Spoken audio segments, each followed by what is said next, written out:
Le bisoudrome. Le bisoudrome. Le bisoudrome. Le bisoudrome. Le bisoudrome. Vous écoutez le bisoudrome. Le bisoudrome.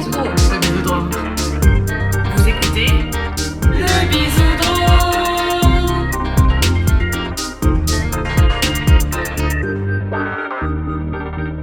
Bonjour et bienvenue dans le Bisoudrome, le podcast où on réinvente notre manière de se rencontrer et de se faire des bisous. Je suis Lélina, l'animatrice du podcast, aujourd'hui accompagnée de Lovla. Salut. Aurore. Coucou. Et Tomelk. Salut tout le monde. Et aujourd'hui, un sujet intéressant sur les constellations. Comment est-ce qu'on l'appelle ? Bon, on ne sait pas comment on l'appelle. Bon, on l'appellera pas les constellations atomiques. amicales. Non, merde, c'est pas ça. C'est autre chose. Les amitiés Les atomiques. constellations, l'évolution des constellations amicales à distance, ça c'est Alors, le titre de travail. Titre de travail. Vous verrez quel est vous voyez quel est le vrai titre. Il s'affiche. La distance. La distance probablement. Les relations à distance, peut-être, c'est ça le titre. Bon, Oui, peut-être, on ouais, brainstormera après. En tout cas, c'est cool de vous retrouver dans cet épisode. Et puis, on va tout de suite introduire avec notre question d'introduction, non, Lovla ? Oui, alors c'est quelle amitié perdue ou encore vivante vous a le plus transformé ? Est-ce que vous avez des réponses de cette question qui a été très préparée ? Je pense que c'est mon meilleur ami que je connais depuis je pense qu'on est vraiment amis depuis le CE2 parce que même si on n'a pas été dans le même collège, le même lycée, c'était vraiment un peu la personne avec qui j'étais à qui je pouvais vraiment me confier le plus. Et je pense que s'il n'avait pas été là, ça aurait été beaucoup plus solitaire de traverser toute cette période-là. Trop bien.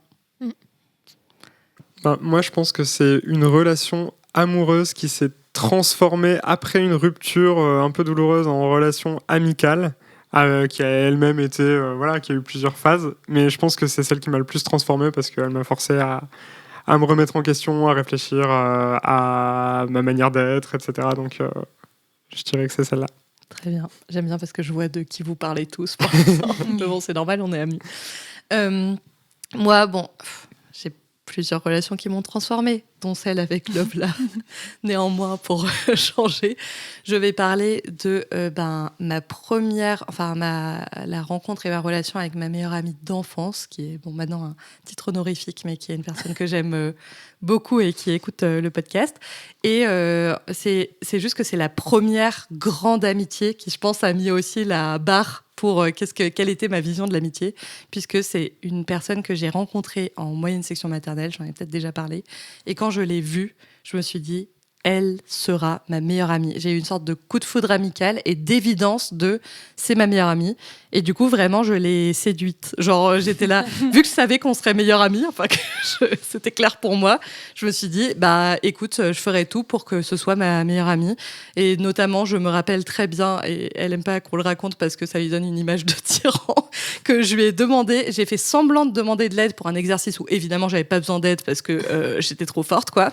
Mais du coup, je me suis dit, vas-y, je vais faire ça, de lui demander de l'aide pour créer du lien. Trop intéressant parce qu'on en parlera dans ma rubrique après. Bon. Elle se valide de demander elle-même. de l'aide pour créer du lien. Ouais, qu'est-ce que... Waouh.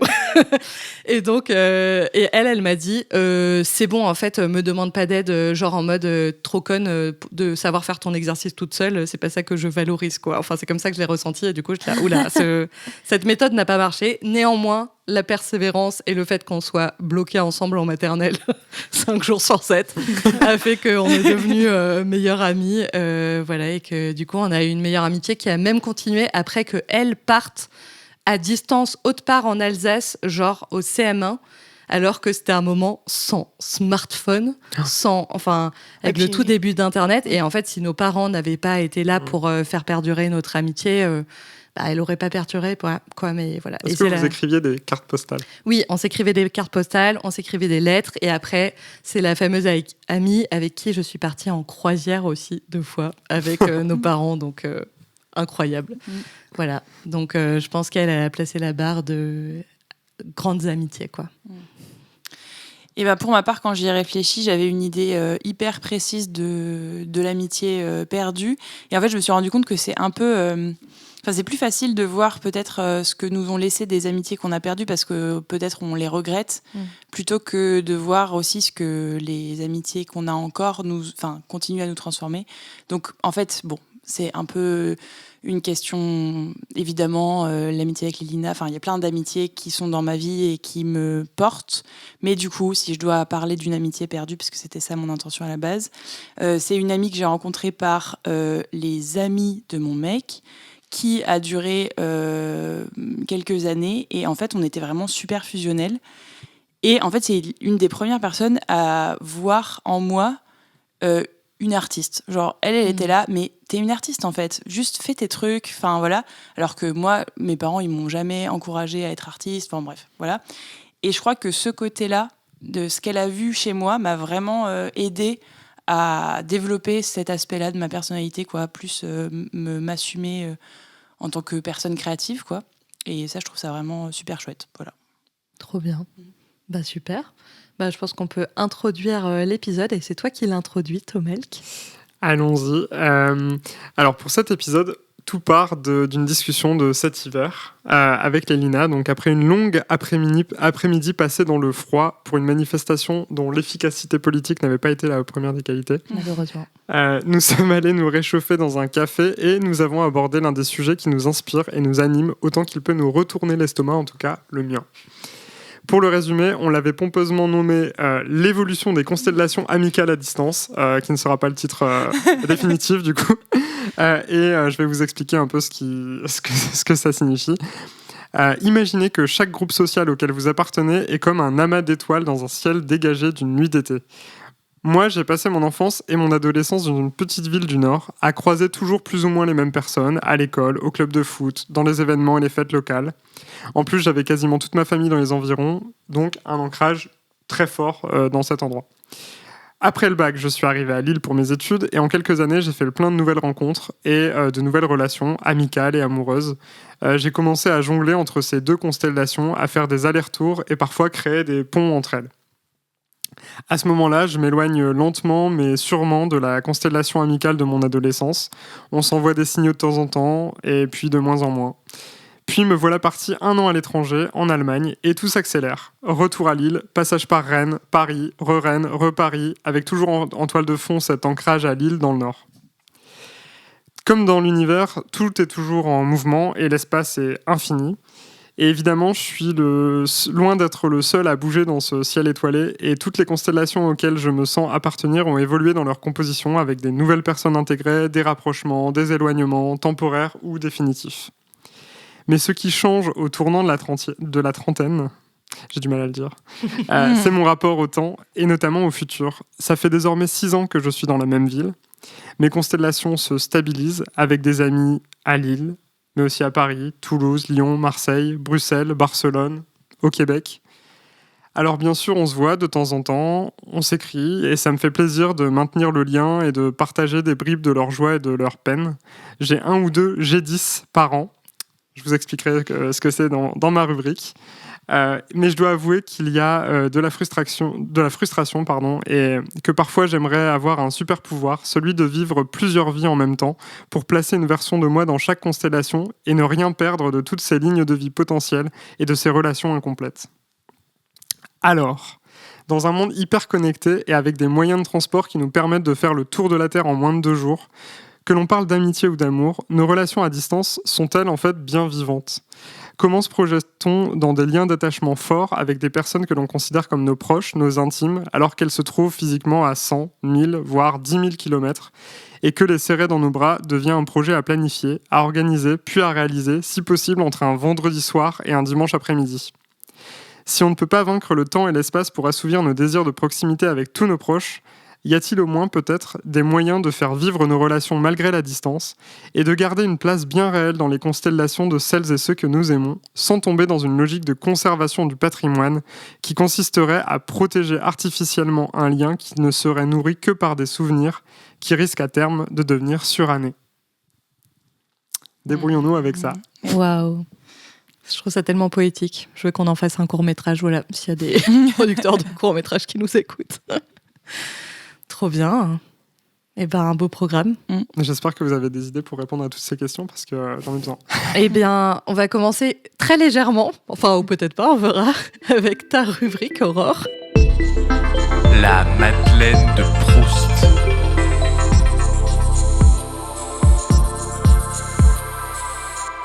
Alors moi, je vous propose un test pour savoir si vous êtes prêt ou pas. Alors, est-ce que si vous êtes fait ou pas pour une relation amoureuse à distance? Donc on vous mettra le lien quelque part si vous voulez faire le même. Yes. Voilà, si vous voulez tester. Nous partagez vos résultats. Ouais, par Par e-orientation. Donc je trouvais que ça faisait très test de entrepreneur. Enfin, il y avait un côté un peu, je sais pas. J'ai l'impression que c'était un mec très dans l'entrepreneuriat qui avait fait le test pour, je sais pas. Il y a une Cocher des cases. une vibe un peu tech, un peu bon. Vibe. Bon, bah, on verra la vibe tech. Ok. Donc ça dure 10 minutes. Ok. Donc question 1. Alors, êtes-vous prêt à investir du temps et de l'énergie dans une relation à distance pour qu'elle prospère? C'est un peu, Oh là, bah, c'est un peu très facile explicite quand même. comme. Ouais, c'est Ouais. ça. Tu fais pour une relation à distance? Bah, la première question, est-ce que tu es fait pour une relation à distance? Bah non. Ah Et bah, du coup, le test est dire, fini. on peut dire oui ou non, c'est ça? Tu peux sortir du test. Ah bah oui. Bon, allez, on met Ah, oui. on répond collectivement. On fait Ah oui, comme on a ok. déjà Il faut fait. il faut qu'on tombe d'accord. Ouais, c'est ça. Ok, donc oui. Bon, bah, quand même, oui. ouais, parce que sinon Sinon, on fait pas c'est- l'épisode. Retour à la case départ. Prison au Monopoly. Acceptez-vous que la distance puisse parfois créer des tensions, mais que ces tensions peuvent être surmontées avec une communication efficace? Oui. Waouh. C'est un peu. Ah, t'es pas d'accord, là? Bah, si. Je suis là en mode, est-ce que c'est un test pour les dummies ou Je sais pas. C'est quoi Les dummies. Tu sais, Ah, les dummies. Ah oui, d'accord, ok. J'étais restée dans le dico français, donc. c'est vraiment relation à distance pour les nuls. Ouais, c'est ça. Ouais, c'est. Ouais. Peut-être que ça monte en, Oui. en difficulté. Oui. Enfin, on espère. Moi, je suis Chouette. désolée si le test est... Sinon, j'ai l'étudiant et le L magazine. Non, mais Non, on est engagé. Êtes-vous prêt à faire preuve de créativité pour maintenir l'intimité? Ah bah oui. ça, moi franchement, je vais en parler dans. Ah bah Ah c'est oui, bien, ouais. ça introduit. Bon ben du coup on dans en ma- parlera. dans ma rubrique. Mais Intimité je crois émotionnelle que, à mais distance. peut-être t'en parles aussi, Tomelk. Mais toi, t'as vécu une relation à distance amoureuse. J'en parlerai, oui. Ok, t'en parleras. Ben Ça a moi, l'air douloureux. C'est comme ça. moi aussi, et je dois dire que c'est la créativité, La le manque clé. de créativité, c'est ça qui Ah ouais. peut-être peut ne pas fonctionner dans la relation à distance. Quoi. Donc, on est prêt à faire preuve de Ah créativité. ben carrément, c'est même la clé potentielle. Une des clés. Ouais, mais c'est. Enfin, je lis la question là. Pouvez-vous maintenir un sentiment de connexion émotionnelle sans contact physique régulier? Mais c'est hyper dur si tu l'as jamais fait. De Le savoir. Bah ouais. Ah oui. Tu peux te dire, bah ouais, évidemment. Mm. Enfin, je sais. Ah, Bah, difficile. c'est hyper dur. C'est Ouais, difficile. c'est difficile, je trouve. Ben je pense que ça peut-être que tu peux réfléchir au niveau d'intimité globale peut-être hors aussi relation amoureuse que tu as déjà que tu as par ailleurs dans ta vie, tu vois. Genre peut-être c'est plus compliqué si tu es isolé, enfin c'est sûr, dans une ville et que t'as pas beaucoup d'amis et que tu fais des câlins à personne, tu vois, genre que je veux beaucoup de câlins par ailleurs, mais que si t'as plein d'autres manières d'avoir aussi de l'intimité, même sans sexualité, je sais pas. Mais parce que moi, je pense à moi, par exemple. Je pense que j'ai l'impression que je suis quelqu'un qui a pas trop de mal à à parler de trucs, voilà, avoir une connexion émotionnelle. Mais c'est vrai que si quelqu'un est pas et à distance, bah, je peux penser à elle, mais c'est le fait qu'elle soit loin, ça crée vraiment un... Alors que quand la personne est là, on peut être très proche et très... Donc c'est... Oui, surtout quand un de tes langages de l'amour, moi c'est le cas, c'est le toucher, quoi. Oui. Et du coup, c'est un peu difficile parce que ça crée vraiment une distance manque, et un manque. Et je pense que ça dépend des personnes aussi. Ouais. C'est que selon les relations, il y a des personnes avec qui le toucher, en dehors du langage de l'amour qui est le tien ou quoi, ça va être hyper fort et important, alors qu'avec d'autres connexions, Oui, c'est sûr. même amoureuses et où il y a du toucher, ça va peut-être moins l'être, quoi. Et que si du coup, dans cette relation-là, Ouais. le toucher, c'est vraiment un truc majeur dans la relation, bah, ça va être beaucoup plus compliqué, cette relation à distance. Ça dépend aussi. des relations. Le temps de qualité, enfin le côté, on va boire un verre, on va se... Mais bon, pour la question, pouvez-vous maintenir un sentiment de connexion émotionnelle sans contact physique Non. régulier? Bah, on va dire non, vu On qu'on dit non. a... On est plutôt... On a tergiversé. Ouais, plutôt non. non. Mais pas avec tout le monde. Enfin, Ouais. ça dépend. Ça Mais dépend. C'est le problème des tests. On n'est vraiment pas fait pour des tests à questions fermées, quoi. Ça, on le sait. Êtes-vous prêt à faire preuve d'empathie et à comprendre les défis personnels de votre partenaire, même à distance? Ah, non, moi, faire zéro preuve empathie. d'empathie, pas trop. Hein. Ah ouais. Ah non, bah, Ah bon j'aime pas trop l'empathie. Mais oui, évidemment. En plus, je trouve qu'à choisir, c'est quasi plus facile. Pas plus facile, ça dépend, mais que quelqu'un vienne avec une situation de « Ah, là, c'est un peu compliqué ce truc », potentiellement, ça peut créer une discussion. Ouais. Alors qu'être Oui. là en mode « Ah, aujourd'hui, en fait, dans mon quotidien, j'ai fait tel truc sympa et puis on est allé à manger à Trop la flemme de tel ces endroit et conversations, tout », hein. ça va être plus difficile à avoir peut-être un truc de joie du quotidien, mais qui est plus difficile peut-être d'en faire un événement Ouais. de discussion, tu vois, à distance. Enfin, c'est pas très clair, mais voilà. Donc moi, je pense que c'est pas le plus difficile. Je trouve que c'est vraiment une façon de faire du lien à distance qui est facile, entre guillemets, parce que tu connais le début du lien, quoi. C'est écouter l'autre et trouver des solutions. Et voilà. Et du coup, moi, je trouve que c'est assez facile, en effet, comme maintien du lien à distance. Mais dans une certaine mesure. Je pense que si tout d'un coup, la personne vit un deuil, genre un Ah oui. gros truc d'entraide, là, ça redevient compliqué. Oui, que c'est sûr. c'est facile si c'est Mm. une situation de travail un peu C'est compliquée vrai. où ton manager t'a saoulé, tu vois. Voilà. Bon. Donc oui, je dirais. Donc on est plutôt oui. Acceptez-vous que la communication à distance nécessite parfois des efforts supplémentaires pour éviter la frustration? Oui. Oui. Après, c'est pas facile, mais. Êtes-vous capable de gérer les différences de rythme de vie et donc ouais, mais c'est En hyper fait, je pense qu'ils sont difficile. juste en train d'expliciter qu'est-ce qui est difficile Oui, dans c'est les ça. relations à distance. Non, puis c'est pas la même chose si c'est Paris, Afrique du Sud ou Paris, Tokyo. Paris, New York. Oui, Paris, New York, Tokyo. ouais. C'est vrai qu'il y a le décalage horaire qui Bah oui, peut jouer. Oui, le décalage exactement. horaire. Ça, j'ai jamais vécu d'avoir des décalages horaires. Toi, tu l'as un peu vécu. Ouais. Quelques Carrément mois, vécu. hein. Oui, je sais. Ouais. Pendant 7 mois avec 8 heures de Ah ouais, décalage 7 mois. horaire, c'est pas facile. Ouais. Oui. Bon, bah, ce que tu veux. Ça dépend. Bon, on va le mettre non. Oui. Allez, non. Pouvez-vous maintenir un niveau de confiance élevé même en l'absence de preuves physiques et de l'engagement de votre partenaire? Alors moi, Ah oui, oui. c'est pas du tout un problème pour moi. J'ai une vision très absolue, théorique de l'amour où je suis là, mais évidemment, on s'aime, quoi. Quasi, peut-être le problème, c'est Ta un moment confiance, de toi. se parler, tu vois, d'être Mais- là en mode, oui, cet amour doit être nourri dans les faits, enfin, pas avec toutes les relations, mais... Mais la question de la confiance, c'est la question de la fidélité, en fait. Oui. Et du coup, dans Oui, le en plus, moi, mode j'ai de pas relation d'enjeu dans de lequel fidélité, oui. t'es, évidemment, il y a Enfin, pas de... il peut y avoir des enjeux de fidélité dans le polyamour et Oui, ils oui. sont ailleurs, mais c'est vrai que j'ai pas cette peur pressante d'être Oui. là en mode la personne n'est pas là, donc elle m'échappe, donc. Mais après, je pense qu'en Ouais. plus, même dans une relation exclusive, c'est une illusion de contrôle parce qu'en fait, même si la personne est dans ta ville, même si elle est dans ton appart, elle peut te tromper. En fait, genre rien ne. Enfin, c'est juste que tu te dis que peut-être parce qu'elle est plus loin, le risque est plus grand. Mais je pense que c'est je sais la pas à quel point concordance c'est de la vrai. distance plus du manque physique qui crée, du coup, cette possibilité, quoi. Ouais. Moi, je pense pas que j'aurais... Enfin, pour l'avoir vécu, j'ai pas un énorme problème de confiance, mais... Non, moi non plus. Ouais, bon, moi, j'avais pas de problème de confiance alors que la personne avait une autre copine en habitant avec moi, donc j'ai peut-être pas un bon radar. Mais je crois que je m'améliore. En même temps, pareil, mes relations sont devenues différentes. Bon, j'ai mis oui. Question 9. Êtes-vous prêt à faire preuve de flexibilité face aux changements dans les plans ou les situations imprévues? Bon, déjà, même quand c'est pas à distance. Oui, je vois pas trop le rapport avec la distance.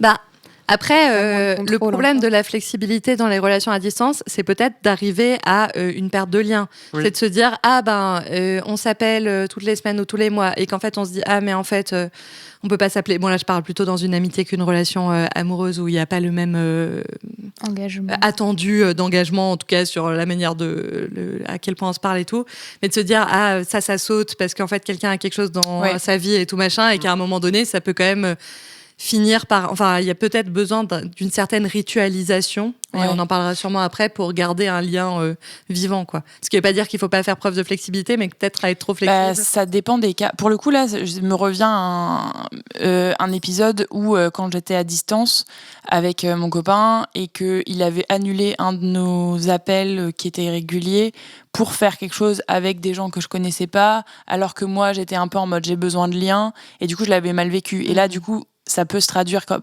un problème de confiance, alors qu'en réalité, c'est un problème de manque de... Enfin, que la flexibilité, quand ça va pas trop, on l'a pas... Enfin, c'est difficile de l'avoir. Enfin, Oui, c'est plus insécurisant. C'est aussi plus quand insécurisant, ça c'est va pas ça. que quand ça va, quoi. Et qu'on a mais évidemment envie de ta vie, on se reparle exactement. demain. Donc on est flexible. Ben, je sais pas. Ben, est-ce qu'on l'est, je sais pas, mais en fait, Est-ce qu'on est c'est prêt mieux de à- l'être. Essayez de l'être. C'est déjà pas mal des fois. Essayez de plutôt que de. Ben, c'est un entre-deux. Écoute, tu peux m'attuer ou non. Moi, allez, c'est facile. Mais acceptez-vous que la communication écrite puisse parfois entraîner des malentendus? Ben, on l'accepte. Après, c'est Non, vrai que c'est c'est un quelque fait. chose qui est difficile. C'est vrai Il que c'est faut avoir le réflexe de dire peut-être qu'on devrait s'appeler. Ouais. Il faut avoir le réflexe de se dire là. ça Même part si, en cacahuète. à l'inverse, même avec des relations dans ma vie de tous les jours, des fois, l'écrit, ça peut aider à l'inverse. Genre de se dire, des fois, il y a des choses que tu réussis pas à dire au début à l'oral et que l'écrit, ça peut être quelque chose qui permet d'aborder le sujet ou de prendre du recul. Et du coup, moi, je suis pas toujours contre. Je pense que le problème dans les relations à distance, c'est peut-être d'avoir trop d'écrits et de se baser trop sur l'écrit avec les enjeux que ça crée et de pas avoir le réflexe de se dire en fait là on s'appelle, c'est bon, on se FaceTime, mais que à l'inverse, même dans nos relations en présentiel, des fois l'écrit ça peut avoir une valeur dans la manière dont on peut dire ses émotions, exprimer des choses, plus réfléchir à ce qu'on a envie de dire à l'autre, enfin voilà. Bon, je vais quand même oui. Oui. Euh, Qu'est-ce qu'il va nous dire à la fin? Bah ouais, vous êtes prêts. Vous êtes Allez. une merde. Même à côté de chez vous, vous pourrez pas être en couple. C'est sûr. Êtes-vous capable de trouver des moyens de maintenir la romance à distance? Oui. Ben, ça fait preuve, c'est Tu lui l'épreuve de envoies des créativité. Ouais, c'est fleurs pour en ça, ça colissimo. rejoint la créativité. Mais oui, la ritualisation et tout ce dont on va parler dans les rubriques à suivre. J'ai une copine il y a pas longtemps qui m'avait montré.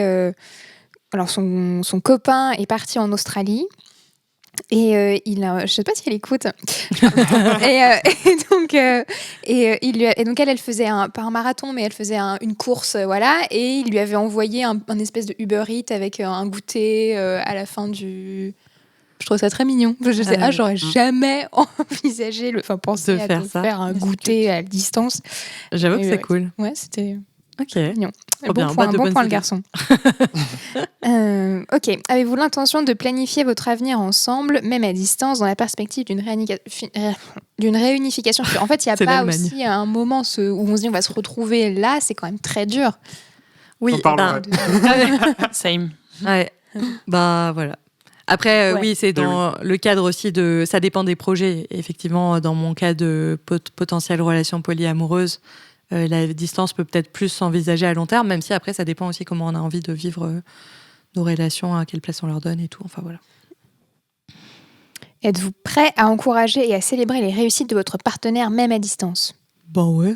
Pourquoi ça, c'est compliqué? Après, il y a des gens, même sans la distance, qui ont du mal avec les réussites de l'autre. C'est un peu. Je pense que c'est un point à travailler. Mais ça arrive, je pense. Je des veux gens dire qui ont du mal. qu'on peut ne pas réussir à se réjouir parce qu'on n'a pas joué un rôle assez important dans la réussite de l'autre. Donc, en fait, Oh, c'est même pas pourquoi fort. l'autre réussit sans nous? Merde. Non, ou juste le côté. C'est très malsain, mais voilà, le côté comparaison, ou Ah. peur que l'autre. Enfin, plein de choses peuvent être derrière, je pense. Mm, mm. Après, t'as vraiment des personnalités où. Ouais, Ouais, mais c'est pas vraiment un problème de distance. Je sais pas pourquoi à Non, distance, non, comme c'est un pareil, en problème plus de- comme avoir un problème, mais sans que ce soit un énorme problème où c'est plus facile de parler. Pareil, une réussite, c'est une raison pour laquelle on va envoyer potentiellement un message, tu vois, comme Ouais. un anniversaire ou quoi. Je pense qu'à choisir, c'est quelque chose qui permet la discussion, quoi. À la limite, le problème, ça peut être d'être triste de pas pouvoir être là pour Oui. Oui. célébrer Ouais. le truc. Tu es enceinte, mais ça fait. Enfin, bon. C'est un autre truc, C'est ça. fou, mais tu es partie quand? Il y a 2 mois? Non, il y a 12 mois plus. C'est dingue, c'est moi le père. Bon, alors, pouvez-vous gérer le stress de la distance sans que cela n'affecte négativement votre bien-être mental? Mais ça dépend d'à quel point c'est sécurisant, d'à quel point il y a un projet après, d'à quel point, enfin, de Ouais. tellement de choses, quoi. Enfin, Ouais, le mec de la tech. de là, il à est un quel peu, point on est prêt pour la distance ou pas. Ouais. Bon, reste on n'est pas beaucoup de convaincu. questions. Ouais, on n'est pas convaincu par ce test. hein. Sinon, on fait plus vite. Hein. Là, on est à la moitié. Ah ouais, la Oh, moitié. waouh. Parce que là, on parle. Ah non, mais là, Ah, je pense qu'il faut le je pense faire, qu'il faut tuer le questionnaire là. Comme quand tu fais un test de personnalité, on dit non, réfléchissez pas trop, mettez la première. Ouais, mais réponse ça qui va être vous toujours vient. pareil. Hein. Donc, est-ce qu'on peut gérer le stress? Ça nous a fait une introduction, quoi. Ouais, moi je pense Au qu'il faut s'en sujet. arrêter Je là. voulais que je réponde très très vite à la suite ou je mets non partout? Non, ouais. Voilà, si tu veux, pendant la suite, tu peux juste mettre non, Non, oui allez, on partout soutient et ce puis projet. après. Explorer des moyens créatifs. Ah ouais, du coup. Supporter Et à la que fin, la relation vous puisse pouvez- évoluer à un rythme. Et je suis sûre qu'il va nous- Sinon, je fais très très vite. Et s'il y a une question hyper intéressante, Je suis sûre qu'il va nous dire qu'on Quoi. est prêt pour la relation à distance. Hein. Je pense que oui De toute façon, aussi. c'était la première question. Oui, c'est ça. Il nous a demandé. En fait, il nous fait juste perdre notre temps. Ça se trouve, le test, il prend en compte que la première question. Et Ouais. pas du tout, il n'y a pas du tout d'histoire, de stats ou je sais pas quoi. Il est juste là en mode première question, oui. Après, en mode c'est bon, quoi qu'on fasse. Le reste, c'est de J'aimerais bien l'introspection. savoir si on parce qu'en ne fait, testera pas. Hein. des fois, tu fais des tests où tu es là, ah oui, ça va être hyper précis parce que du coup, il va prendre en compte cette question pour ensuite moduler. Et en fait, non. les réponses sont juste binaires. Genre, oui, Ouais. vous êtes prêts, non, vous n'êtes Ouais. pas prêts. Ouais. Alors que la réalité, c'est peut-être, ça vous fait peur, mais peut-être que si vous travaillez ça ou ça. Bon. Mais de toute manière, on le sait, Love, là, que toi, tu dois vraiment, dans ta vie de slasheuse, Ah oui. créer des tests, quoi. Oui. C'est vraiment. Employez-moi pour créer des tests, j'adore. Bah, voilà. J'adore la psychologie, j'adore écrire, j'adore faire des blagues. Voilà. Bah, on a Je suis la déjà meilleure deux personne demandes pour dans faire des cet tests. épisode. Faire le court-métrage de l'intro de Tomelk et employer Love là pour faire des tests moins Ouais. binaires et plus Ouais. intéressants. Alors, c'est facile de faire plus intéressant que ce qu'on vient de vivre Ouais. collectivement, mais encore plus intéressant que des trucs mieux que ça. Alors, je m'attendais Waouh. à mettre mon mail pour le résultat, mais là, il faut que je mette mon numéro de téléphone. Oh là non, là. après, il va t'envoyer des SMS. Tu t'imagines? Non, en fait, je ne suis pas prête. Je ne suis pas prête. Je ne suis Ouais, Finalement, voilà. j'avais Bon, ma réponse. bah voilà. Tant pis, Prochaine, c'est c'était un super. gros raté. Non, ça nous a fait discuter, introduire, teaser. Oui. Merci Ouais. beaucoup, Aurore, pour ce Mm. test. Pas merci à Orientation. Bah, Et et puis, pas merci. si vous êtes allé au bout du test, vous nous direz dans les commentaires. Si vous avez accepté de ce mettre que- votre numéro de téléphone, Ce que vous avez reçu.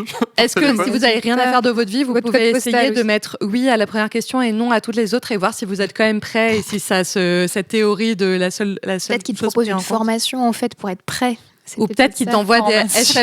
SMS tous les jours pour te rappeler de parler à ton Parle à amoureux, ton ton amoureuse à mec. distance. Ah, waouh. Une appli qui Ça, te c'est un rappelle outil tous les tout. jours d'envoyer un SMS. Ouais, Oui, c'est ça.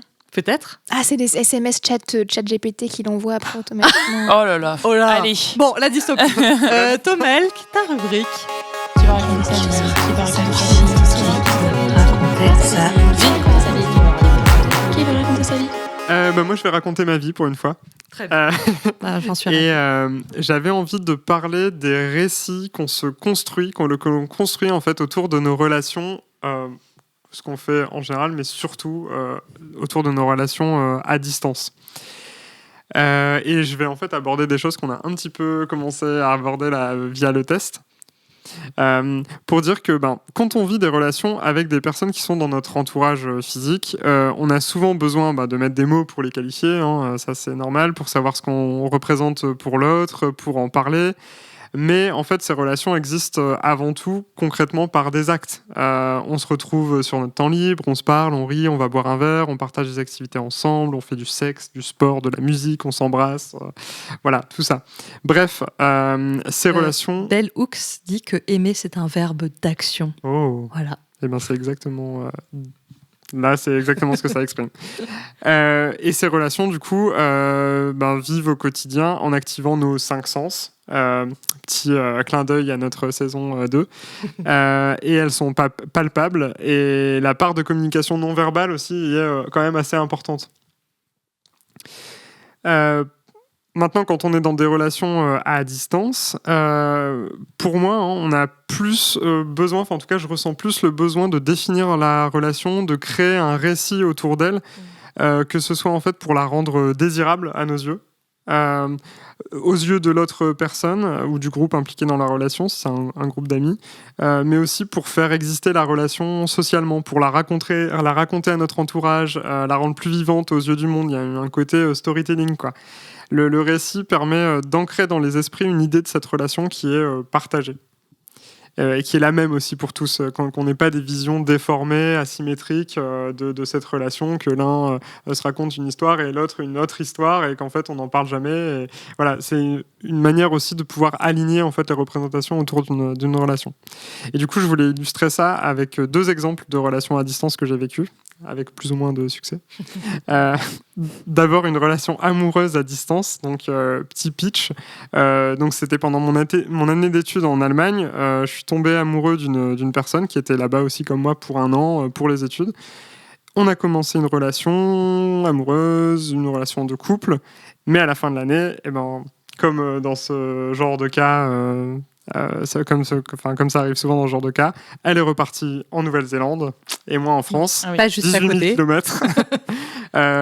Une partie de l'année à 10 heures de décalage horaire, une autre partie de l'année à 11 heures de décalage Ah horaire. oui. C'est quand même pas mal. Ouais, c'est vraiment des journées inversées. Ouais, c'est vraiment, il y avait le temps disponible. La fenêtre d'ouverture. La fenêtre d'ouverture était quand même très, très petite Ouais, pour se parler, pour partager des choses. Donc, pas évident. Mais du coup, le récit qu'on a créé, qui s'est créé autour de cette relation, c'est en fait une relation d'amour romantique, en plus la première pour tous les deux, qui était idéalisée et qui pourrait évidemment survivre à 18 000 km de distance, qui ne pouvait pas s'arrêter parce qu'on était liés l'un à l'autre, que ça allait au-delà d'une présence physique au quotidien. Et du coup, se met en place une communication de substitution, comme on en parlait, substitution par des Skype qui marchent pas toujours très bien. En plus, c'était messages. à l'époque. C'était à l'époque, c'était il y a plus de 10 ans maintenant. Le résultat à court terme de ce récit, c'est que moi j'y croyais, j'avais envie d'y croire, plus que je n'y croyais au début de cette relation à distance.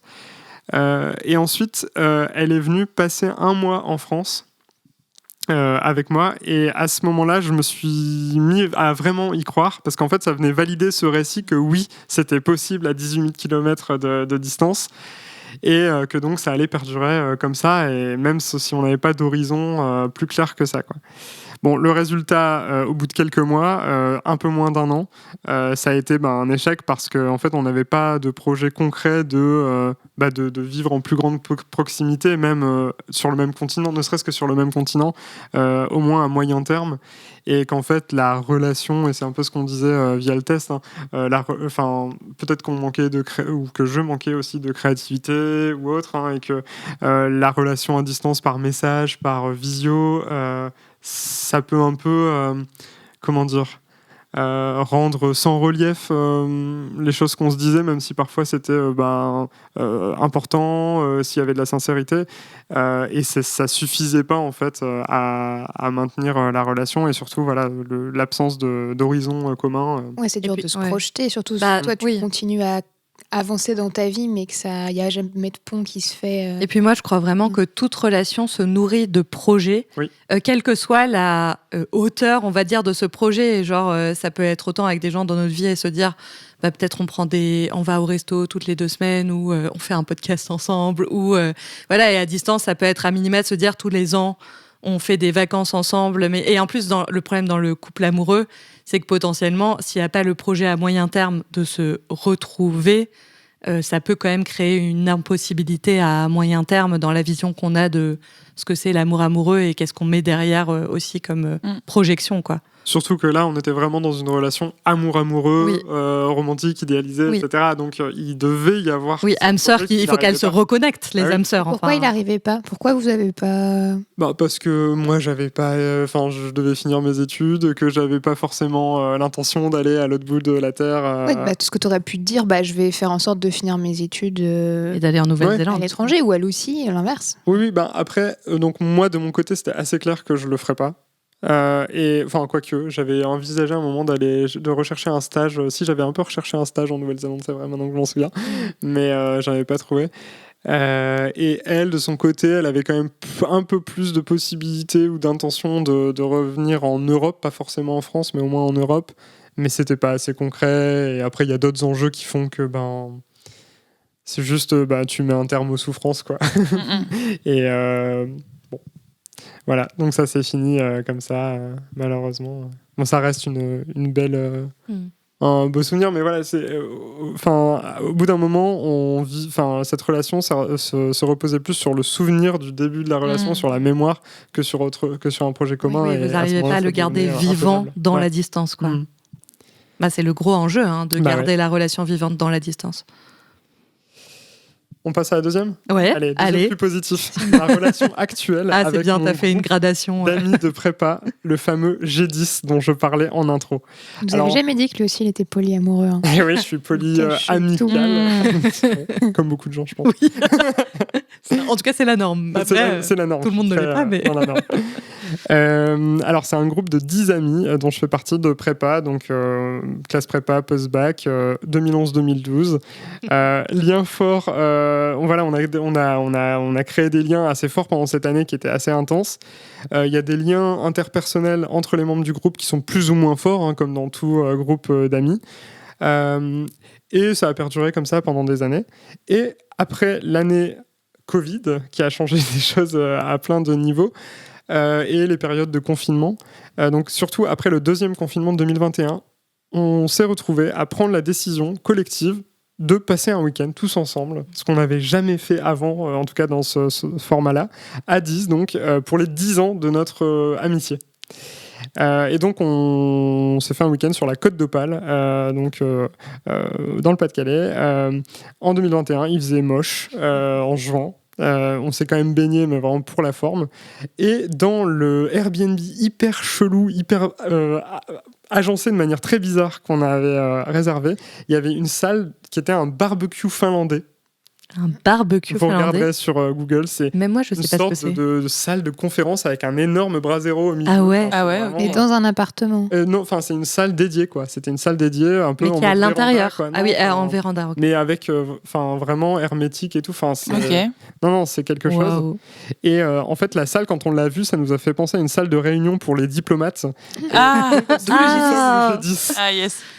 Et on a voté des résolutions. Oh, j'adore. De passer des week-ends ensemble 2 fois par an. Et ça, vous l'avez décidé dans cette salle, du coup. On a mais fait c'est trop G10 bien. Ouais. L'environnement nous crée, hein. Ouais, ouais. On a décidé aussi qu'à chaque fin de G10, sur notre conversation partagée, on se donnerait des surnoms à chacun qui seraient en cohérence si possible et qui retranscriraient un peu les highlights de chaque personne pendant le week-end. Trop Donc drôle. il y a eu toute une sorte de mythologie qui s'est créée autour de ce G10. C'est quoi ton surnom? Eh ben Peut-être ça dépend. Ah, ça a changé, ça j'imagine. Mais dépend. à Là, date. actuellement, je suis Jean-Michel Tourtellini. Voilà. Ok. Incompréhensible pour les personnes qui ne sont pas dans le groupe. Eh ben, Ouais, vous avez voulu mais c'est savoir, ça, hein. vous savez. Mais c'est ça de créer une religion. Tourtel une religion Twist. Ah, trop long à expliquer. On pourrait faire un épisode à part là-dessus. entier. Et du coup, le résultat à court terme, c'est quoi? C'est le fait de se retrouver régulièrement et de prévoir de se retrouver qui a resserré les liens dans le groupe. Les perspectives, c'est à continuer. Hein. Moi, j'espère que ça va perdurer. Il y a des risques quand même à venir avec des nouveaux changements de vie de personnes, qui composent le groupe, qui vont peut-être déménager de manière plus ou moins sûre et partir encore plus loin. Des activités professionnelles qui ne permettent pas toujours aux 10 d'être présents, mais ça continue pour autant. Et Est-ce que vous faites les week-ends G10 s'il y en a un qui n'est pas là? Oui, en fait. Parce que ça, c'est un des points bloquants des gros groupes, j'ai l'impression. Oui, C'est toujours. est-ce qu'on s'attend ou est-ce qu'on s'attend pas? Et si on attend que tout le groupe soit complet, c'est ça qui fait que Ouais, le ça groupe marche jamais. meurt au bout d'un moment. J'ai Ah, mais l'impression. j'avais un groupe qui maintenant n'est plus très vivant et existant, où à un moment donné, un mec il a pris la décision de dire écoutez, ce week-end, je fais un week-end. Et qui veut vient. Et en fait, c'était à ces moments-là où tout le monde venait. Parce que sinon, on passait juste des semaines, des mois à tergiverser, d'être là en mode ah, mais celui-là, non, mais celui-là, non, mais celui-là, peut-être. Et à un moment, il était là, mais on va jamais. Enfin, Ouais. ça ne va pas marcher. On va pas du coup faire ces week-ends de groupe si on fait comme ça, quoi. Et en fait, c'est vrai que ça marchait assez bien, ce truc plus directif d'être là en mode ok, au pire, on sera pas tout le monde, mais voilà la date. Et voilà. Et au final, les gens venaient, quoi. Et puis c'est pour les prochains, ça doit être bien, ça doit créer un petit sentiment de ah putain j'ai loupé, il faut pas que je loupe la prochaine fois. Ouais, non, mais il y a un Elle peu fait de ça. de- Pour en de avoir loupé l'exclusion, parce que Mal au j'étais cœur. malade. Oh, J'avais le merde. Covid. Ah bah. Oui, ça, je voulais absolument pas louper celui ouais. d'après. Mais donc, ouais, non, on s'attend pas, sinon, en effet, ce serait un peu difficile de le tenir, quoi. Et en fait, ce que j'en retire de tout ça, c'est que pour moi, le récit qu'on s'est créé autour de ce groupe, ancre en fait la mémoire collective de notre amitié.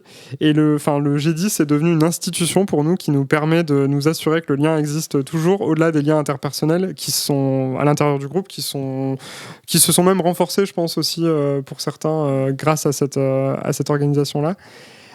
C'est assez précieux et honnêtement, je suis pas sûr que sans ce récit créé autour du G10 lors de notre premier week-end ensemble, on en aurait fait 7 depuis. Même si on en aurait peut-être fait d'autres, hein, et je pense qu'on en aurait fait d'autres, mais peut-être pas avec autant de régularité, peut-être pas avec autant d'enthousiasme et autant d'enjeux mis autour de ces week-ends. Et en fait, on aime bien se dire qu'on est le G10. Moi, j'aime bien raconter cette histoire-là à mes potes, à mes collègues. Mais voilà, après ça suffit pas, il faut que ça s'accompagne d'efforts, et ce qu'on disait aussi dans le test, il faut des efforts d'organisation, notamment de logistique, pour concrétiser en fait ces moments de retrouvailles. C'est bien beau d'avoir un récit, mais après il faut que les gens ils prennent chacun leur part pour prendre leur disposition pour venir, pour qu'on trouve une date, pour qu'on trouve un moyen de s'organiser, une destination, etc. Et qu'on le fasse vivre concrètement, quoi. Mais donc voilà.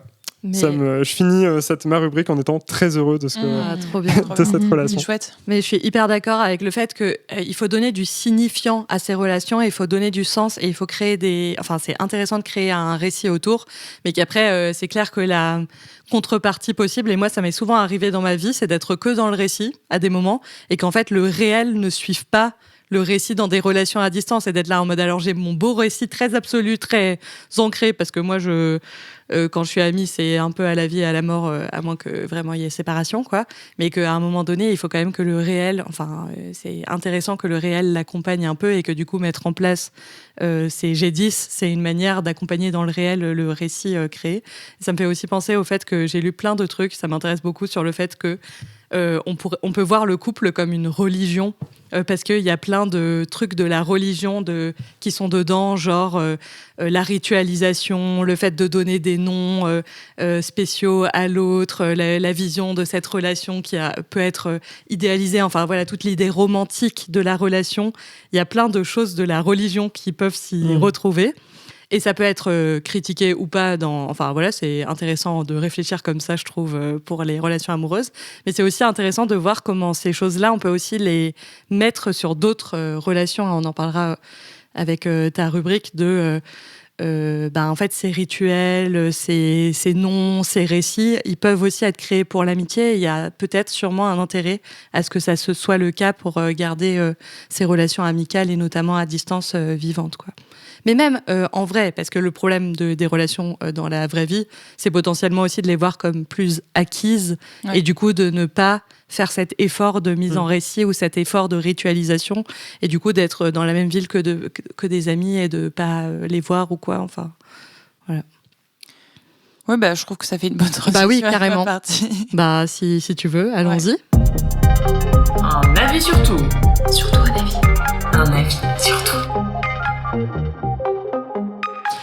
Du coup, oui, c'est vrai que moi, je trouve que la problématique, c'est qu'on parle beaucoup de comment nourrir les relations amoureuses, et il y a beaucoup de contenus qui sont créés autour de ça, il faut faire attention à ci, attention à ça, et je trouve qu'on ne met pas autant d'intention et d'attention dans le fait de nourrir nos relations amicales, alors que pour moi, nourrir une relation, c'est la même chose, que ce soit une relation amoureuse ou amicale. Évidemment, on ne fait pas forcément les mêmes choses exactement, mais il y a quand même des cohérences dans ce qu'on met en place pour créer du lien et pour le maintenir. Et en fait, moi, ce que je me disais, c'est que on a parlé dans l'épisode du romantisme, de toutes les façons qu'on peut avoir d'être romantique en relation amoureuse, mais je pense que toutes ces façons-là qu'on a mentionnées, elles sont applicables aux relations amicales. Et du coup, je voulais vous raconter un peu toutes les façons que j'avais mentionnées dans l'épisode sur le romantisme d'être romantique, et comment je l'applique ou des amis l'appliquent avec moi dans nos amitiés, et pour montrer qu'en fait, c'est pas si compliqué que ça. C'est juste, ça nécessite un peu de réflexion ou de créativité ou quoi. Mais juste une fois qu'on l'a mis en place, ça devient une seconde nature, quoi. Et que, en fait, juste... les relations amoureuses, se renfermer sur les relations amoureuses, ça nous occulte aussi de tous ces liens amicaux qui peuvent nous porter à d'autres moments et de façon différente, quoi. On mettra en description le lien de l'épisode sur le romantisme si vous l'avez pas écouté, qui est un épisode qu'on adore et qui a pas forcément été le plus écouté. Donc voilà. Donc je commence par encourager l'autre dans son individualité, parce que je pense que vous vous rappelez. Je m'en rappelle. C'est vraiment la private Ton joke, langage le de running l'amour. gag de l'épisode sur le romantisme. Donc oui, moi je trouve particulièrement chouette d'encourager les personnes qu'on aime à développer leur individualité, et ça peut passer par plein d'aspects. Mais donc quelques pistes que moi j'ai aimé recevoir ou donner. J'ai des amis qui écoutent le Bisoudrome et qui le commentent avec moi. Donc pour moi, c'est vraiment la façon un peu classique de je m'intéresse à ce que tu fais et je te pose des questions dessus. Bah, c'est vraiment, ça paraît basique, mais c'est ça que j'ai oublié de dire en introduction, c'est que j'ai l'impression que parfois, à l'âge adulte, les relations amicales, elles ont tendance à devenir de l'échange d'informations. Genre, on va boire un verre et on se raconte ce qui s'est passé. On prend des nouvelles. Et juste pour moi, prendre des nouvelles, c'est pas nourrir un lien. C'est ça que je voulais dire. C'est que avoir une relation amicale, c'est pas échanger des informations. C'est pas juste se pointer une fois par mois et être en mode alors, quoi de neuf ? Vraiment, c'est une question en plus auquel je sais jamais répondre parce que je suis là, quoi de neuf ? Plein de Plein de trucs à la choses. fois, rien. Exactement. En plus, moi, j'ai vraiment un problème à raconter des trucs. Est-ce qu'on en a parlé dans le podcast que Lovelah, elle est incapable de raconter ses vacances, alors que tu te dirais c'est pile la chose que vraiment les gens racontent. C'est un choisir. small talk c'est facile, chiant. mais moi, je sais pas quoi faire ressortir. Parce que, je sais pas, il y a une espèce de temps long. Et du coup, il faut. Donc, je disais à Lélina, la dernière fois que je suis partie en vacances, enfin, non, c'était en janvier, enfin, bref. Je lui disais que quand je reviens de vacances, je réfléchis à une anecdote que je vais pouvoir raconter aux gens quand ils vont me demander si c'était bien tes vacances. Parce qu'en fait, sinon, pour moi, je sais pas, les vacances, c'est un bloc avec plein de choses à l'intérieur et je sais pas quoi en faire ressortir. Ouais. Du coup, je dis genre, soit des mots-clés, soit il faut que je me trouve une anecdote. Tu racontes une histoire. Surf, plage, Voilà, c'est ça. Exactement. Je suis pas capable de mettre en volume aquagym les dans choses. l'océan. Oui, voilà, exactement. Des vraies choses qui sont arrivées à Lovelah. Oui. Bref, donc tout ça pour dire que l'échange d'informations, c'est pas suffisant. Et donc, je reprends à encourager l'autre dans son individualité. Il y a aussi, je sais pas, par exemple, tu vois une newsletter ou un livre sur un sujet que une amie écoute, est intéressée par, tu lui envoies. Voilà, ça c'est hyper simple. Bon, Lélina m'a offert un livre récemment sur ce qui s'appelle Le vieux juif blonde, parce que je m'intéresse à la religion juive. Voilà. Peut-être qu'on en reparlera dans le podcast, on verra. Mais Bref, pas dans cet épisode. Ça peut être des choses comme ça, et il y a plein de façons. Enfin, ça peut être plein de types de petites attentions. Et je pense que les petites attentions, ça peut être à la fois, encourager l'autre dans son individualité, mais d'autres choses aussi. Par exemple, j'ai une amie qui vit en Australie et qui m'envoie des cartes postales dès qu'elle fait un truc. Comme si, en fait, on allait se revoir. Elle mange et elle te fait une carte postale. Non, mais elle part en week-end ou quoi. Elle va m'envoyer une carte postale. Et ça, je trouve ça vraiment chouette parce que du coup, elle est à l'autre bout du monde, elle est en vacances. C'est comme si j'étais dans son quotidien parce qu'elle pense à m'envoyer une carte postale quand elle est en vacances. Comme si on allait se retrouver à son retour, alors qu'on se retrouve pas. Mais juste, on se retrouve parce que elle m'a écrit, quand elle revient, on s'envoie des vocaux. Enfin voilà, c'est juste une façon de nourrir le lien par une petite attention. J'ai une autre amie qui sait que j'aime un artiste et qui s'est inscrit à la newsletter de cet artiste. Et quand il y a un nouveau spectacle, elle a pris les places pour qu'on puisse aller le voir ensemble. Ah ouais. Trop chou, Wow. quoi. Incroyable. Ouais, trop bien. Donc ça, c'est les petites attentions. Après, il y a prendre soin. On pense forcément à prendre soin des gens qu'on aime de façon plein de différentes. Ça peut être l'écoute active, ça peut être connaître les besoins de l'autre, comme Lélina qui n'arrête pas de répéter qu'elle veut qu'on lui fasse son café le matin. On peut lui... Si vous êtes chez Lélina, Ça, vous le savez le dans matin, le podcast. faites-lui du café. Oui. Mais ça peut être aussi juste poser la question quand quelqu'un traverse quelque chose. Il y a un truc que j'ai fait et qui a été très apprécié, même si au final ça n'a pas été fait. Mais j'avais une amie qui était malade. Il se trouve que cette amie, elle habite entre chez moi et mon travail. Je lui dis, est-ce que tu veux que je t'amène quelque chose en allant au travail ? Est-ce que tu veux des médicaments ? Est-ce que tu as besoin que je te fasse des courses ? Et au final, elle était en mode non, c'est bon, mais c'est trop adorable de proposer. Enfin, c'est juste ça aussi, prendre soin. C'est pas juste des fois en mode. Enfin, c'est cool de poser la question, genre est-ce que ça va mieux, mais tu peux aussi proposer quelque chose pour accompagner le quotidien de l'autre, quoi. Ça, on en parlera dans mon épisode, dans ma rubrique, mon épisode carrément. C'est vrai Particulièrement de qu'à l'entraide. distance, c'est un petit peu plus compliqué à mettre en œuvre. Oui, mais on en discutera. Non, parce que tu vois, par exemple, c'est ce que disait Aurore, son ami qui fait un marathon et son gars qui lui envoie un Uber Eats. Je trouve que c'est un peu plus compliqué à mettre en œuvre quand même. Oui. Du coup, Et la après, logique, c'est pas la d'être même, quoi. créatif, mais Oui, oui, en non, c'est réalité, ça peut être aussi. On peut pas pallier une présence physique, mais il peut y avoir d'autres choses qui sont mises en place et tous nos besoins ne sont pas des besoins qui ont besoin d'être auxquels on a besoin de répondre par une présence physique, tu vois. Mais c'est vraiment l'entraide est vraiment le sujet de ma rubrique, donc. Voilà. Mais donc je pense qu'il y a l'écoute, mais il y a aussi, enfin, il y a plein d'attentions en réalité ou de soins qui peuvent être faits à distance. Enfin, Tu lui envoies un stripteaseur quand elle. mais en fait, je pense C'est ça que tu veux, Aurore? Non. Je pense à un moment. C'est Channing Tatum, je veux bien, je sais, c'est rigolo. Je sais pas Bon, si vous avez déjà vu la c'est un scène peu où il fait compliqué. un truc. Si Ouais, c'est ça ton besoin. Il y a un niveau d'exigence hyper élevé. Non, mais je sais Ok. pas, je pense à aussi une amie qui était là. Ce truc-là est difficile pour moi. Je suis là, est-ce que tu veux que j'appelle pour toi? On était dans la même oui. ville. Carrément. Oui, Enfin, ça peut être ça aussi. Être présent quand l'autre en a besoin. Alors ça, c'est un truc qui est un peu plus touchy. J'ai mis en sous-titre et pas seulement quand ça nous arrange ou quand on l'a planifié. Parce qu'en fait, le truc, c'est qu'on n'applique jamais le principe de l'urgence d'être là pour les autres à nos relations amicales. On l'applique souvent aux relations amoureuses en mode « Ah, je lâche tout parce que tu as besoin de moi ».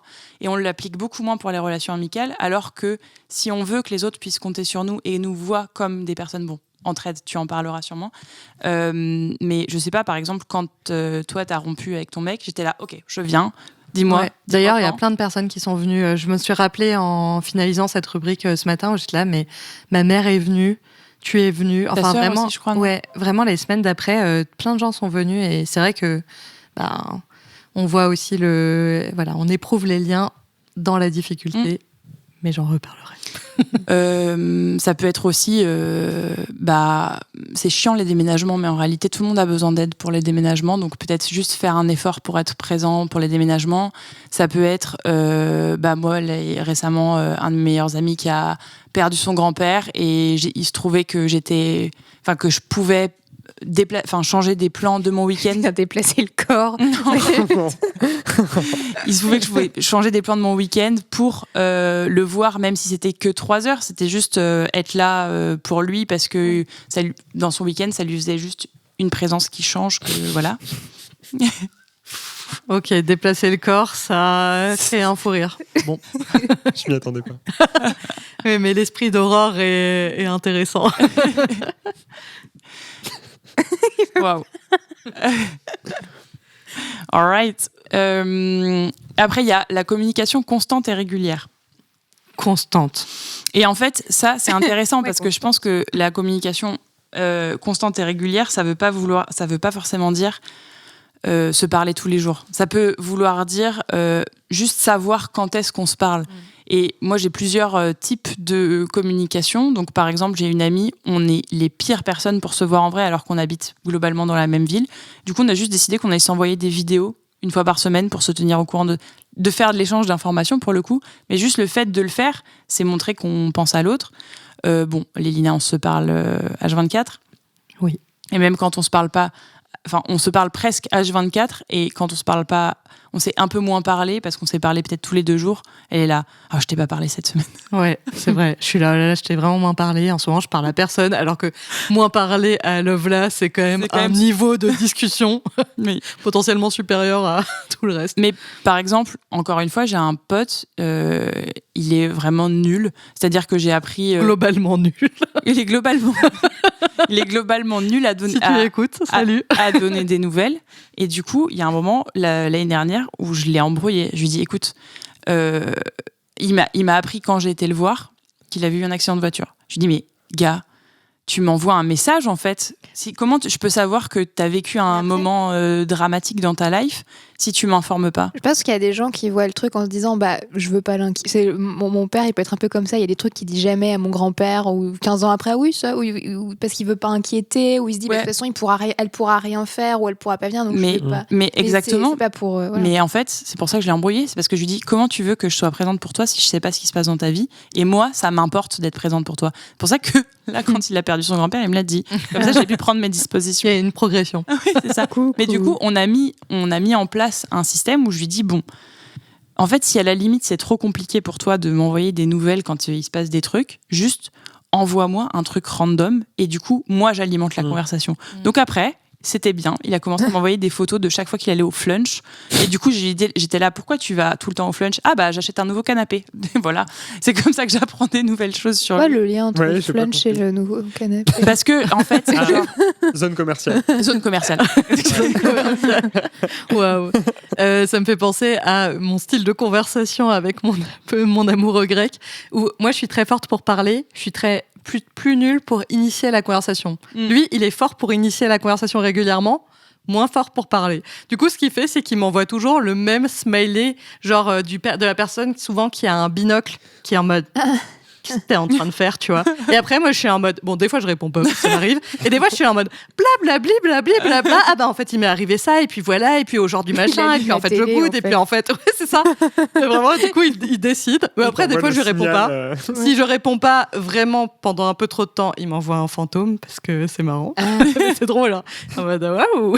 Tu vas ghoster. Ouais. Puis après, je lui réponds. Et je trouve que c'est une bonne manière de gérer deux modes de conversation. Lui, il aime entretenir un lien faible, entre guillemets, enfin du quotidien. Et moi, j'aime avoir de grandes discussions. Et du coup, c'est comme ça. C'est ça, c'est en fait juste trouver la façon qui fonctionne pour l'un et l'autre. Et ça marche à distance comme... Ça marche hyper bien à distance. Mais en fait, c'est l'idée d'avoir un canal dont tu sais qu'il est ouvert. Et les deux savent que le canal est ouvert et on peut s'échanger des informations, quoi. Exactement. Parce que parfois, mais c'est ce que tu disais, Aurore, parfois tu te dis, est-ce que je vais embêter la personne avec cette info qui est d'importance moyenne, voire moyenne plus? Bon, je sais pas. Oui, tu peux juste... c'est une façon, moi, que je suis pas fan, mais des gens envoient genre « Salut, ça va ?» en attendant la réponse, et ensuite pour balancer leur info. Moi, je préfère qu'on me balance l'info direct, parce que, en fait, en plus, dans le numérique, moi, je trouve que dire bonjour et ça va, c'est pas pertinent, parce qu'on est tout le temps dans la vie numérique les uns des autres. Mais chacun a sa vision des choses. Mais du coup, je trouve ça cool de pouvoir se dire, en fait, on drop une info comme ça, ou on pose une question comme ça, peu importe, à tout moment, et juste on sait que le lien, il est là, et ça permet de juste savoir que c'est possible, quoi. Cette relation, elle existe, quoi. Et elle est vivante. Et la dernière chose, c'est faire des projets. Ça, tu en parlais. Faire des projets. Mais en fait, moi, je crois que ce qui a été le plus difficile dans ma relation à distance pendant 7 mois, quand j'étais au Canada, c'est que on a eu plein de moments où on s'est réajusté, on a essayé d'être créatif dans la communication et tout ça. Mais en fait, on n'avait pas vraiment de projet vivant pour mon retour.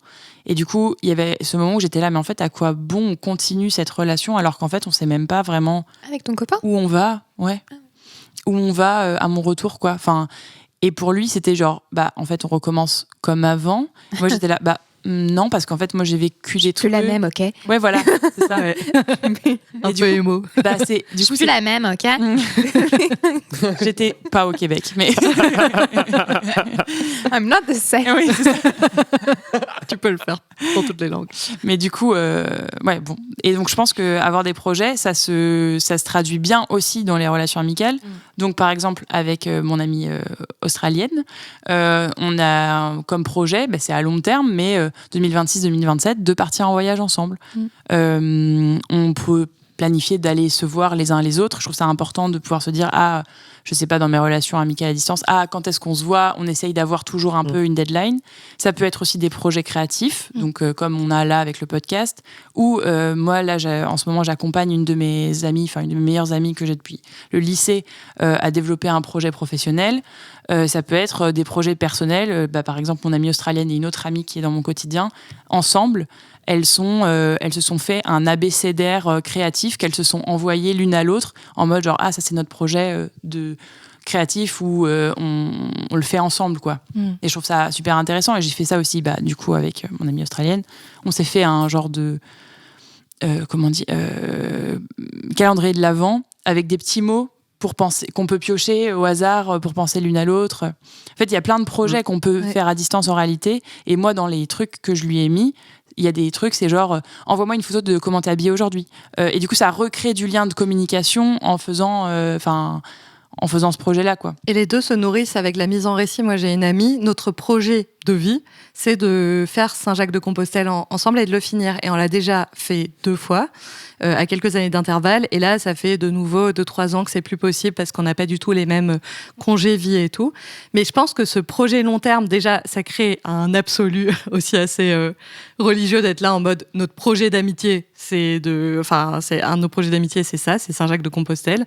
Et ça a vraiment même ancré le début, de vraiment ancrer notre amitié, ce projet-là, à la fin de nos études.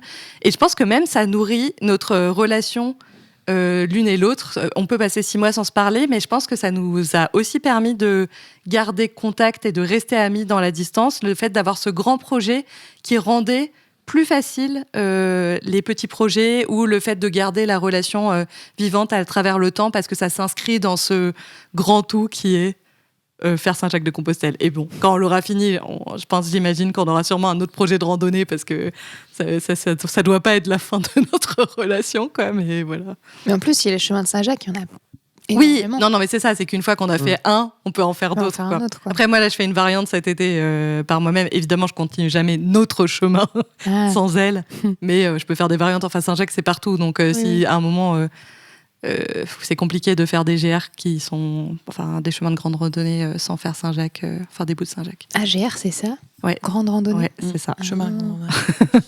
Voilà, un exemple parmi d'autres. Voilà, donc ce que je peux vous encourager à faire, c'est vous poser toujours la question de qu'est-ce que vous pouvez faire de mieux, parce qu'on se pose la question pour nos relations amoureuses, mais on se le pose pas assez, je trouve, dans les relations amicales. C'est pas pour se mettre la pression ou quoi, mais j'ai l'impression que parfois, par fainéantise, on considère les amitiés comme acquises, au lieu de se poser la question de comment on peut vraiment les nourrir, et même à distance, on peut faire des choses en fait. À distance, il y a aussi les jeux vidéo. J'y pensais en moi, c'est pas mon angle, mais en effet, ouais. Voilà, je vais faire le mec du podcast. Et notamment, ça s'est beaucoup développé pendant les périodes de confinement. Oui. Moi, j'ai vécu mes meilleures périodes de jeux en ligne pendant les périodes de confinement. Et maintenant, je continue, notamment avec mon frère, à jouer régulièrement. On a arrêté pendant un moment, mais là, on a repris. Et c'est des moments sympas. Et tu planifies ça dans ta semaine et tu te dis, ça va être le moment sympa où je vais partager un jeu intense pendant 2 heures. Mais je trouve qu'une activité, les jeux vidéo, c'est vrai que c'est vraiment simple pour ça. Ça peut être vraiment facilement mis en place, mais juste trouver une activité qui peut être faite à distance. Et moi, j'avais pensé, on l'a jamais mis en place, mais un book club en fait, par exemple. Ça, c'est des trucs qui peuvent être facilement mis en place. On lit chacun à notre rythme, et ensuite on se retrouve. Il suffit de trouver 1 heure en commun pour parler de ce qu'on a vécu. Et ça, je trouve que vivre une expérience ensemble, faire une activité ensemble à distance, des fois ça demande d'être créatif, mais ça peut vraiment fonctionner. Et là, par exemple, moi j'ai un groupe d'écriture qui est à distance. Voilà, où juste on écrit. Et, à la base, c'est pas mes potes, mais je veux dire, c'est fun. Et en vrai, il y en a une, elle est genre en Arabie Saoudite, quoi. Et c'est juste, on le fait malgré tout. Mais ça, c'est clair que les confinements, ça nous a amené à cette créativité. Et autant, c'est un poncif, ça a isolé plein de gens et tout. Ouais. Autant, ça nous a aussi fait réfléchir pour certains à nos relations à distance, nos groupes à distance. Moi, je sais que j'avais repris contact, on avait refait des Skype avec mon groupe de licence, alors qu'il n'existait même plus dans sa forme complète. On n'a que gardé des liens les unes avec les autres. En gros, nos liens personnels, quoi. Mais le groupe n'existe plus et on l'a fait un revival. Ça n'a pas tenu, mais pendant cette période-là, ça a amené à toute cette créativité où on peut en prendre de la graine maintenant que c'est derrière nous pour nos relations, quoi. Trop bien. On passe à ma partie. Rêve parti. Eh bien, je termine avec ma partie qui va en partie reprendre des choses qu'on s'est dites, mais je vais essayer d'être complémentaire. Bon, alors ça commence par avoir lu Post-romantique de Aline Laurent Maillard, qui est d'ailleurs un livre que m'a envoyé par la poste un très bon ami parce qu'il s'est dit c'est intéressant après un épisode qu'on a fait, donc vraiment nourrir des liens à distance, là on y est. Et donc Aline Laurent-Maillard, c'est une femme qui a compris au fil des années en grandissant qu'elle était asexuelle et aromantique, et elle s'est dit quelle est ma place dans ce monde qui valorise le couple quand je me dis qu'en fait ma vie va exister en dehors du couple, quoi, que voilà, c'est pas ça pour moi, voilà, ce modèle n'est pas pour moi. Et comment va exister aussi un modèle de famille possible. Et du coup, je trouve que c'est une très bonne introduction, réflexion à tous les modèles possibles de relations au-delà du schéma relationnel du couple romantique, et notamment des réflexions sur l'amitié, la communauté, comment faire famille autrement, et qui n'est pas excluant des couples. L'idée, c'est pas de dire le couple, c'est pas un modèle valable, mais avec cette réflexion de se dire c'est bien d'avoir le choix. Moi, j'ai l'impression, enfin elle a l'impression en grandissant que du coup, elle a dû se créer cette place et que elle n'a pas vraiment eu le choix, quoi. Enfin, que c'était pas si facile d'avoir, et c'est un euphémisme de ne pas rentrer dans ce modèle du couple, et que du coup elle est là, je vous présente d'autres possibles pour nous redonner une notion de choix dans la manière dont on relationne, et refaire aussi du couple un vrai choix et pas un attendu sociétal, quoi. Et donc elle fait référence à un autre livre qui s'appelle How to Show Up, Reclaiming Family, Friendship and Community de Mia Birdsong, que j'ai écouté en livre audio, qui est très dur, enfin il n'est pas traduit et il est dur à trouver de manière matérielle, donc voilà, je suis désolée, il faut maîtriser l'anglais. Et je voulais particulièrement parler de cet ouvrage, qui est un ouvrage de réflexion et de partage d'expériences sur comment faire communauté au-delà du couple et de la famille nucléaire. Donc par elle remet pas du tout en question le couple. D'ailleurs, c'est une femme qui est mariée et qui a 2 enfants, je crois, donc vraiment qui, de l'extérieur, rentre dans un modèle de famille nucléaire, mais qui a réfléchi depuis très longtemps à comment donner de la place à l'amitié, comment faire communauté et comment s'expandre et ne pas être en insularité dans sa famille nucléaire, quoi. Donc je trouve que c'est une réflexion qui est assez inclusive et qui n'est pas genre révolutionnaire en mode il faut arrêter le couple, il faut arrêter la famille, mais en mode peut-être qu'on peut aussi nourrir d'autres relations, et notamment des relations amicales, notamment des relations à distance et tout. Et du coup, pour parler de... Et je voulais beaucoup vous parler d'entraide. Et du coup, son point de départ, c'est le mythe du rêve américain, mais qu'on peut aussi avoir en France, de cette image qu'on a du self-made man, de la personne qui s'est faite toute seule, qui n'a besoin de personne, qui s'est fait, qui est indépendant, qui a du pouvoir, qui fait une grande carrière, enfin voilà, qui après achète une maison. Et aussi, après, ces trucs qui a un mariage, qui a des enfants. Mais on se rend compte que même la famille, elle peut rentrer dans cette idée de... qu'elle appelle d'individualité toxique, où en fait tout n'existe que dans la famille. Donc si entraide il y a, c'est que dans la famille nucléaire, et du coup on est ultra indépendant, et si ça il y a famille, c'est la famille est ultra indépendante et complètement assez hermétique à l'extérieur, quoi. Et du coup, ça nous donne cette idée que pour réussir, faut réussir par nos propres moyens, qu'il faut pas dépendre des autres dans notre vie. Et du coup, ça exclut beaucoup de monde, parce que ça exclut toutes les personnes qui ne se mettent pas en couple et qui ne sont pas dans cette famille nucléaire, parce que du coup, elles ne répondent pas à ça. Et même dans les couples et dans les familles, c'est un facteur de solitude possible, parce que on dit qu'il faut un village pour élever des enfants, et être deux parents avec des enfants et aucun système d'aide, c'est vraiment très compliqué comme manière d'élever des enfants sans être dans une vision un peu sacrificielle, ou remettre en question ses propres besoins. Et même en couple, l'autre ne peut pas répondre à tous nos besoins. C'est possible, mais si ça existe, c'est plutôt, elle dit, l'anomalie que la règle, que vraiment la personne... que déjà on a envie que d'avoir une personne dans sa vie et pas plusieurs, et que cette personne réponde parfaitement à tout, et que ce duo soit nous comble dans tous les aspects de notre vie, quoi. Et et puis la solitude, on le sait, l'isolement social, c'est nul. Et d'ailleurs, c'est un problème même de santé. Enfin, ça réduit l'espérance de vie. Il y a un médecin américain, Vivek Murthy, qui a dit que, je ne sais pas d'où il tire, mais que la durée de vie de la solitude et de l'isolement se réduisait autant que fumer 15 cigarettes par jour. Voilà. Et je trouve que c'est un moment intéressant pour en parler dans ces moments de transition où on est et que tu évoques aussi de s'ancrer dans des villes, peut-être de se mettre en couple, peut-être d'avoir des projets de famille, d'achat, enfin en fait qu'on est nous dans des âges de vie où potentiellement ces choses sont vraiment en train de se jouer et où on peut avoir cette tentation, je pense, pour les couples de créer cette forme-là un peu isolée, quoi, enfin, et de se mettre entre nous, se dire bon bah voilà, les amis c'est cool, mais on va pas leur demander de l'aide ou peut-être on va réussir à gérer tout seul. Et bah ça met de côté toutes les personnes qui ne sont pas en couple, qui ne sont pas dans un système familial, quoi. Voilà. Et aussi, elle dit que le rêve américain, ça se base sur un manque de ressources et que du coup, ça nous met en compétition les uns avec les autres, de se dire, vu que les ressources manquent, je peux pas trop être dans l'entraide ou je peux pas trop multiplier mon réseau, je vais me baser sur moi ou sur mon couple ou sur ma famille et essayer de faire perdurer ça et de s'en sortir et c'est déjà assez, quoi, en gros. Il faut accumuler les ressources et il faut pas nourrir d'autres personnes parce qu'on n'a déjà pas assez pour se nourrir oui, soi. Oui, c'est quoi. ça. Et que ça vient mettre de l'insécurité dans cette idée, image, voilà, ce modèle, quoi. Mais après, c'est aussi très lié à au mode de vie géographique et physique, dans ces dimensions-là, quoi, qu'on a. Parce que pour pouvoir s'entraider, même si à distance on peut faire des choses et on en a parlé, c'est quand même mieux d'être à proximité, quoi. Notamment, je pense, élever des enfants et partager le fait d'élever des enfants.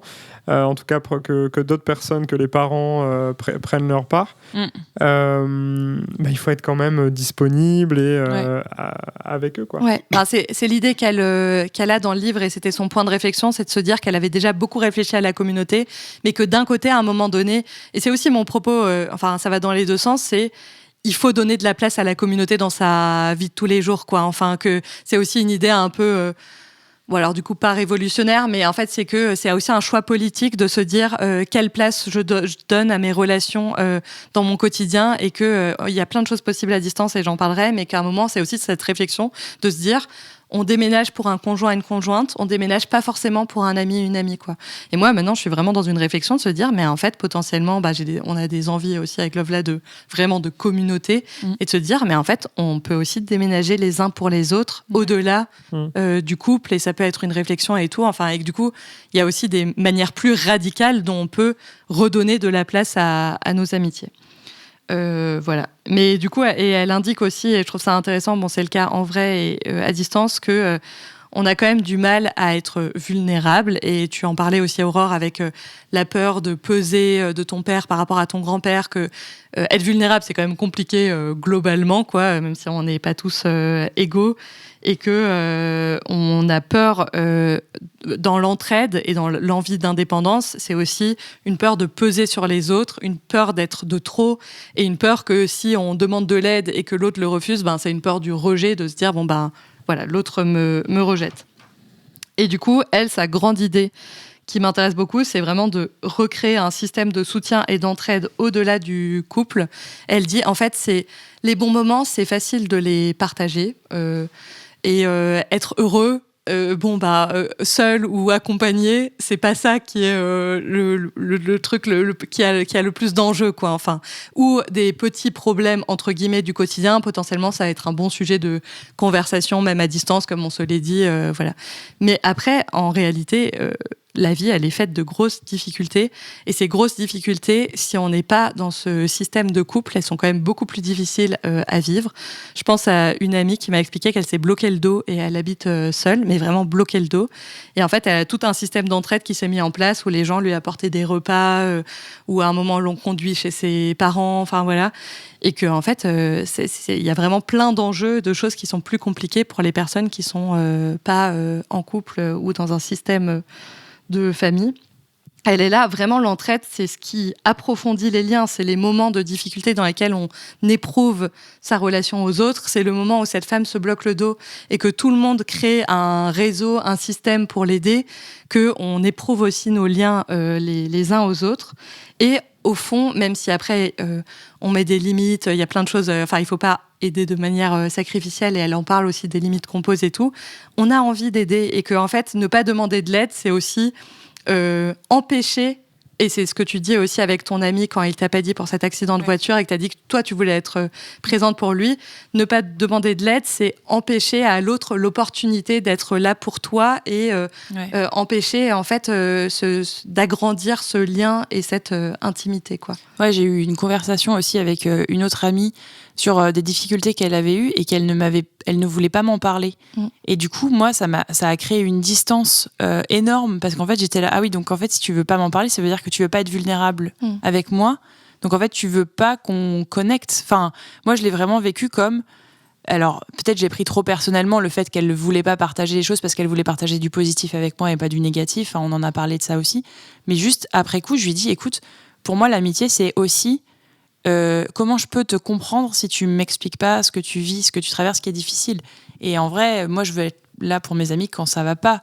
Parce que, bien sûr, c'est chouette de partager du positif, mais en fait, on peut pas savoir comment comprendre l'autre si on traverse pas les choses négatives avec l'autre, quoi. Mais après, oui, c'est hyper dur d'être vulnérable. Et moi, je le sais, quand j'ai lu ça, la première chose que j'ai ressentie, c'est de la culpabilité parce que je me suis dit, je n'aide pas assez les autres autour de moi. Et après, je l'ai en mode, c'est exactement mon problème. C'est que mon enjeu d'ultra-indépendance, ça ne veut pas dire que j'excelle à aider les autres, mais que je ne me mets que dans cette position d'aidante et pas d'aider. Et que quand je lisais ça, la première chose que je me disais, c'est il faut que j'en fasse plus pour être aidante sans me dire comment est-ce que moi, je peux être aidée. Et en fait, je pense que cet équilibre de l'entraide, il existe que dans une certaine réciprocité globale, où c'est vrai que si on fait que aider les autres et qu'on s'aide pas et qu'on ne demande pas de l'aide, c'est très asymétrique et ça peut être sacrificiel. Et dans ma vie, ça l'a beaucoup été, quoi. Et que je me dis, mais j'ai encore mes anciens schémas, je lis ça et je me dis, au lieu de me dire comment je peux être aidée, je me dis comment est-ce que je peux aider les autres, quoi. Mais voilà, les deux sont en vase communicant. Et ça, cet système d'entraide, c'est quelque chose qu'on peut mettre en place dans nos villes et dans nos vies, mais aussi à distance. Et du coup, j'ai réfléchi à quelques manières, mais ça rejoint ce qu'on s'est dit, on pouvait le mettre à distance. Notamment, cette année, pour moi, pour toi, Lovla aussi, c'est le passage des 30 ans. Et moi, je fais à plein d'anniversaires de 30 ans et j'adore parce que, je me plains faussement que ça me prend toutes mes ressources et tout mon temps, mais ça me permet de revoir plein de personnes et de renourrir aussi plein d'amitiés en plus dans un cadre qui du coup m'est imposé, quoi. Enfin, que j'ai pas à créer. Ce qui est cool parce que je suis dans une année qui succède. 2024 a été une année vraiment très épuisante et difficile pour moi. Et du coup, il y a plein d'amitiés que j'ai moins nourries l'année dernière parce que j'étais plus capable et qu'aussi j'avais besoin de me remettre, de reprendre soin de moi. Voilà. Et du coup, cette année, les 30 ans permettent ça. Et je me dis, peut-être que c'est l'occasion pour les personnes comme nous, mais ça peut être à d'autres occasions aussi, de vraiment se demander ça. Comment est-ce qu'on peut être là les uns pour les autres? Comment est-ce qu'on peut nourrir ce système d'entraide?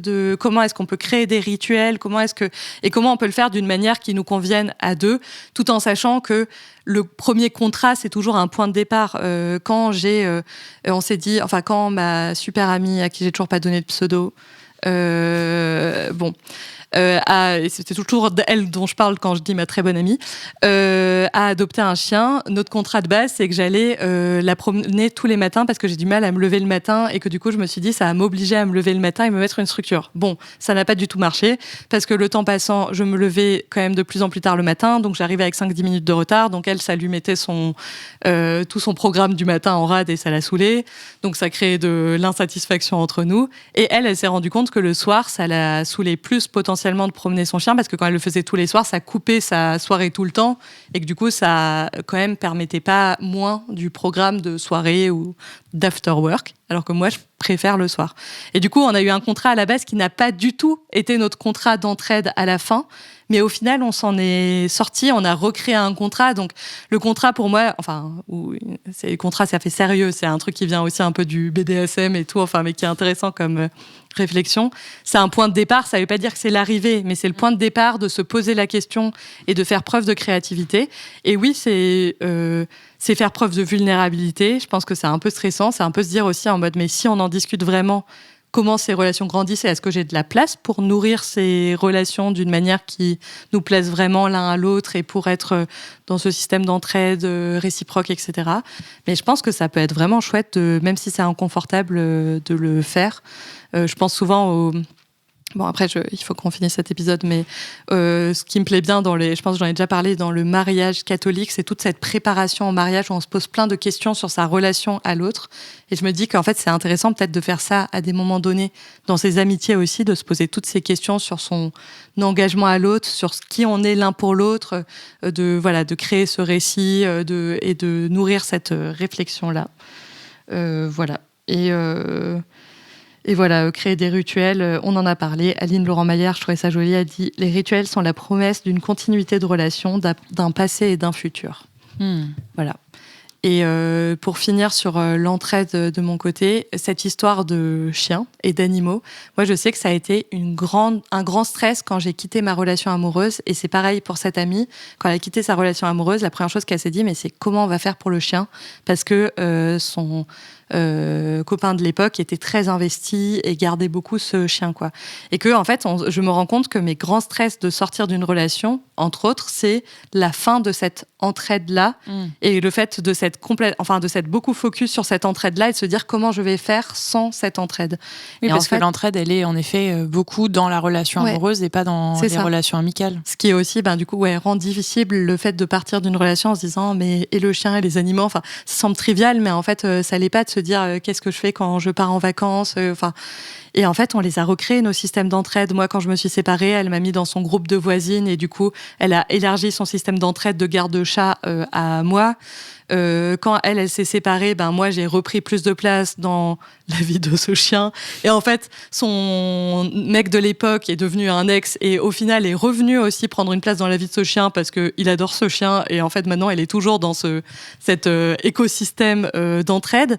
Et en fait, c'était trop chouette ce que ça a permis. Et notre amie est rentrée aussi et maintenant dans ce système et maintenant, elle l'a gardé. Et élargir le système d'entraide et le rendre collectif, c'est aussi une manière d'équilibrer l'aide qu'on apporte les uns aux autres, en gros, et de ne pas le faire peser, entre guillemets, que sur une personne et de permettre cette réciprocité-là. Donc, je pense que c'est vraiment quelque chose dont on s'ampute de ne pas se créer ces communautés d'entraide, et c'est possible aussi à distance. Il y a plein de choses. Et je pense que ça endommage aussi, c'est une réflexion un peu plus poussée, mais je pense que le fait de reposer tout sur une seule personne, on l'a déjà dit dans plein d'autres sujets, mais ça endommage les relations qu'on pourrait avoir avec nos relations amoureuses, par exemple. Ça crée beaucoup de tension sur la relation. Ça crée de la pression, quoi. Ouais. C'est pas sur de l'entraide, mais récemment, avec mon mec, il me dit en fait, je sais bien que heureusement que tu as tes amis pour avoir ces conversations, car je sais que je suis pas la meilleure personne. Et en fait, c'est vrai. Et le fait d'avoir mes amis, ça permet que ça crée pas de la tension, qu'ils ne soient pas le plus réceptif à avoir telle ou telle conversation, quoi. Ouais. J'ai une amie, on était très stressés par l'organisation de nos 30 ans et du coup on a fait un gros projet ensemble, on s'est vu une après-midi et maintenant on est les personnes de référence. Elle m'envoie des vocaux pour me dire alors tu crois que ce chalet machin, et du coup on est devenu système d'entraide, et ça c'est quelque chose à distance pareil qui semble anecdotique mais qui en vrai est un vrai enjeu pour nous et était vraiment un point de stress dans cette année qui nous a vraiment aidé l'une l'autre et qui permet de nourrir notre relation sur une gestion de projet. Ça, vous aurez partagé la préparation, en fait, tout l'avant de 30 ans. Mais oui. C'est cool. Et c'est super. Donc il y a plein de possibilités de créer cette entraide aussi petite. C'est pas forcément faire des biens communs et faire un compte commun, quoi. Enfin voilà. Quelqu'un pourrait commander les croquettes du chien à distance. Bah oui. Voilà. Non mais y a plein de choses sont possibles. Donc voilà. J'espère qu'on vous a donné plein de pistes sur comment nourrir vos amitiés, vos relations en vrai et à distance. En tout cas, moi, ça m'a fait très plaisir, cette discussion. Je pense qu'il faut qu'on s'en arrête là, sur un bel épisode. Je vous remercie de nous avoir écoutés, auditeurs, auditrices. Évidemment, vous pouvez nous retrouver sur nos réseaux sociaux. Le Bisoudrome, Lovla, moi, Lélina, et potentiellement Toumelk. À voir, à suivre. On vous mettra, on verra s'il y a le lien ou pas. Oui, s'il y a le lien, il s'affiche en dessous de cet épisode. Et voilà, d'ici la prochaine fois, des bisous.